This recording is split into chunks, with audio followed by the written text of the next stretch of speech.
Calaroga Shark Media. From Washington, D.C., where the only thing more delusional than Trump's election claims is RFK Jr.'s campaign strategy, this is Ballot. Donald Trump is still refusing to commit to accepting the election results if he loses, while Robert F. Kennedy Jr. had the bright idea to call on President Biden to just drop out of the race. Let's hit this! In a recent interview with the Milwaukee Journal-Sentinel, Trump refused to unconditionally accept the results of the upcoming 2024 presidential election. Because apparently, the concept of a peaceful transfer of power is just too mainstream for him. Trump's exact words were, "If everything's honest, I'll gladly accept the results.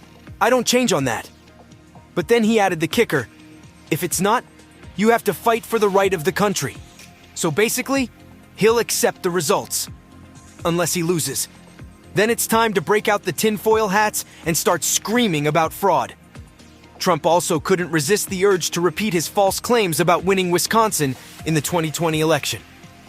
"If you go back and look at all of the things that have been found out, it showed that I won the election in Wisconsin," he said, conveniently ignoring the fact that multiple recounts, audits, and court cases have proven otherwise. And just in case anyone was still on the fence about his delusions, Trump added, "It also showed I won the election in other locations." Right. Because why stop at just one state when you can claim victory in the entire country? It's like watching a toddler insist they won a game of Candyland, even though everyone saw them skip half the board and eat the cards. Except instead of a sugary children's game, we're talking about the highest office in the land. You know, you'd think that after inciting an insurrection and facing multiple criminal investigations, Trump might want to lay low for a while. But nope, he's still out there, sowing doubts about the integrity of our elections and making a mockery of our democracy. It's almost as if he's allergic to the truth. Like, if he ever accidentally uttered a factual statement, he might break out in hives or something. Maybe that's why he surrounds himself with yes-men and sycophants. They act as a buffer against reality. But here's the thing. No matter how many times Trump claims he won, no matter how loudly he shouts about fraud, it doesn't change the fact that he lost. So Donald, if you're listening to this, here's some free advice. Put down the Twitter, step away from the conspiracy theories, and maybe take up a nice, calming hobby. Entertainment mogul Jeffrey Katzenberg unloaded on Donald Trump and Joe Biden in that special way only a blunt billionaire can. On Trump, someone he claims to have known for 50 years, Katzenberg didn't mince words. He went on to call Trump a catastrophe who openly says and does whatever horrible thing he's thinking. And in a blistering comparison, Katzenberg even likened Trump's harsh rhetoric and agenda to the rise of Hitler and the Nazis. As for President Biden, it was a much rosier assessment, with Katzenberg calling him one of the most decent human beings he knows after 40-plus years of friendship. When asked about potential changes to the debate rules to rein in Trump's bluster, Katzenberg floated a simple solution. If you have 2 minutes to speak, you speak, and then at the end of 2 minutes the mic goes dead.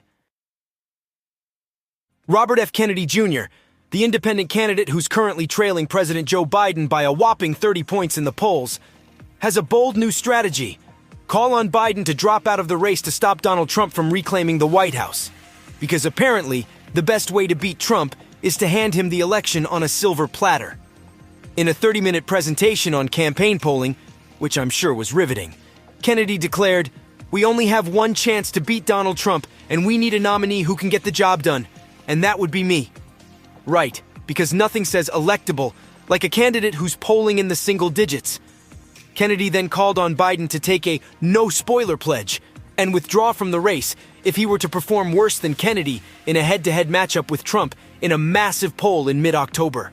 Because apparently, the best way to determine who should be the nominee is through a single poll, not through the democratic process of primaries and elections.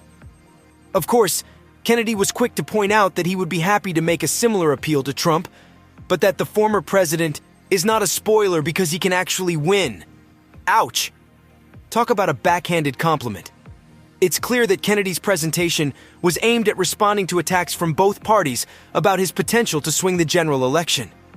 Trump has been particularly vocal in recent days, saying that supporting Kennedy is a wasted vote. And Democrats have even set up an operation with veteran campaign strategists to combat third-party threats like Kennedy. But let's be real.